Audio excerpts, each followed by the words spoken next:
Et au lendemain de l'annonce du budget provincial, il y a bien des acteurs du milieu de la région qui ont fait leurs premières observations. Et Kimberly Hall, quelles sont ses premières impressions?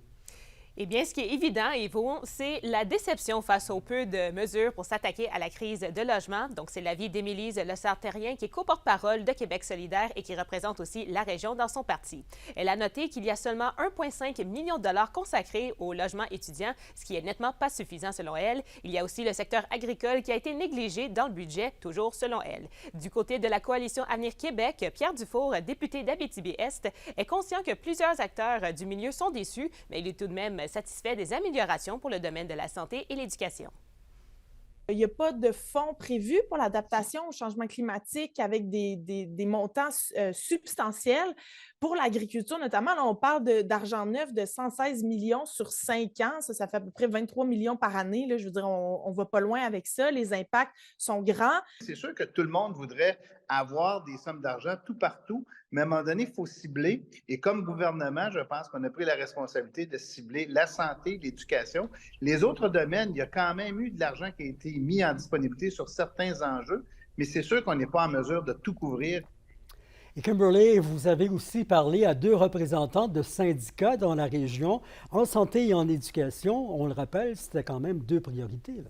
Absolument, Yvon. Jean-Sébastien Blais du syndicat interprofessionnel en soins de santé de l'Abitibi-Témiscamingue et Cindy Lefebvre du syndicat de l'enseignement de la Gamésie et de l'Abitibi-Témiscamingue, oui, sont un peu mitigés face au budget annoncé. En santé, il y a bel et bien des investissements en soins à domicile, mais d'un autre côté, Jean-Sébastien Blais espérait des investissements en prévention des maladies. Et en éducation, Cindy Lefebvre est tout de même satisfaite que plusieurs montants annoncés auparavant sont maintenus, dont le plan de rattrapage à la suite des grèves ainsi que les plans de rétention du personnel. On a réitéré la loi pour mettre fin aux agences, mais concrètement, il n'y a pas de mesures incitatives pour y arriver. Fait que d'un côté, on ne pense pas que ça va se faire par miracle. Bien entendu, on est encore en négociation avec le gouvernement, mais il va falloir des investissements massifs importants pour les travailleurs du réseau public. Ce qu'on se rend compte, c'est que ce qu'il y a suffit seulement à maintenir ce qui est en place. Évidemment qu'on aurait souhaité des améliorations. Il faudra se contenter là, de maintenir ce qu'on a. Seul ajout qu'il y a, c'est concernant l'entretien des bâtiments.